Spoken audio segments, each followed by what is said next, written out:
Morning, guys. Right, it's a bit of a mixed bag this morning. A few things I just want to go over, really.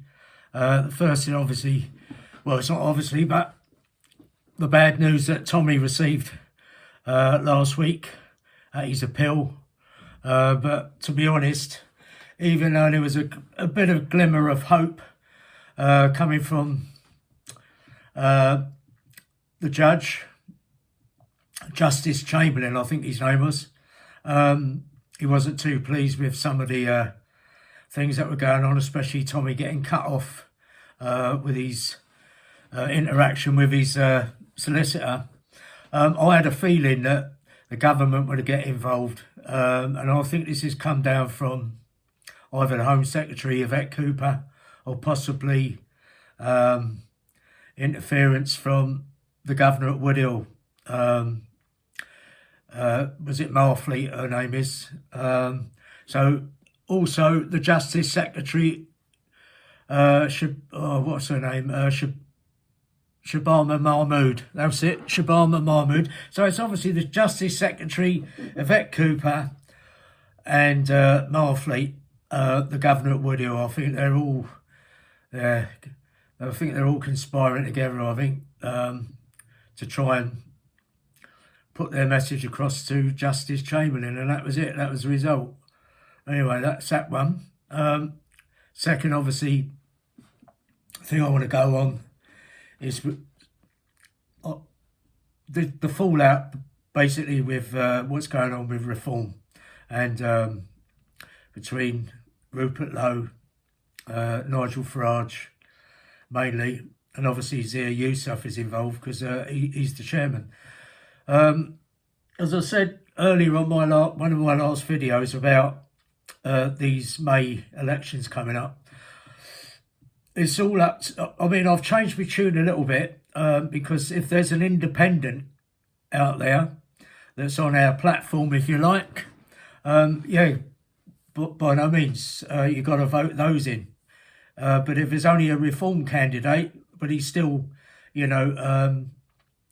he's still going along the lines against net zero, which is, we need to get rid of that.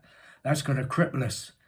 So, yeah, so an independent or a reform candidate, as I said earlier, we can discuss everything going on about a general election when the time comes. Now, which leads me on to the other thing, that apparently I've heard Rupert Lowe, Ben Habib and others are obviously discussing things in the background about going forward. Ben Habib set up this GB Pact basically to unite the right of politicians and anyone want to get involved in politics. So I should be looking at that in depth when it comes out and see how we go from there.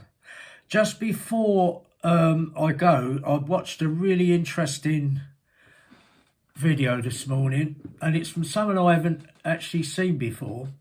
I believe she's in the legal system. Her name is Elica Le Bon, and it's spelled Elica, Elica and Le Bon. And she talks about the unholy alliance, if you like, between the left and the Islamists. So she's got some really good, interesting videos out there and podcasts. And she's Iranian.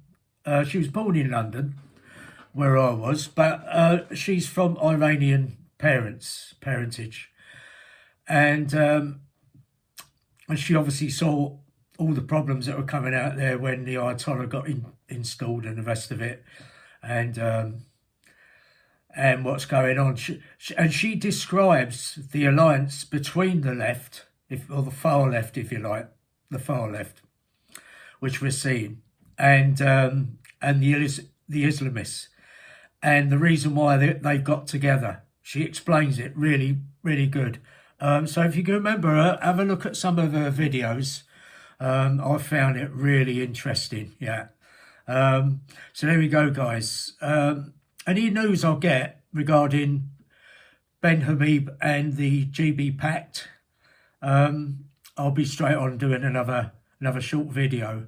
I'll put a description, you know, just in case, about Elica Le Bon, and I'll put a link in, and we go from there.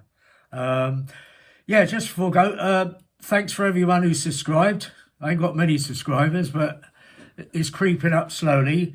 So yeah, if you fancy subscribing to the channel, that would be a great help. And any likes as well, that'd be great. All right then, guys. Have a good weekend, or the rest of it, as we're into Sunday now. It's not very nice here. More grey weather, but hopefully it'll brighten up tomorrow. That's if the government allow us. Oh, God, I don't know. What a time to be living in, eh? All right, guys, you take care now. I'll see you at the next one. Bye now.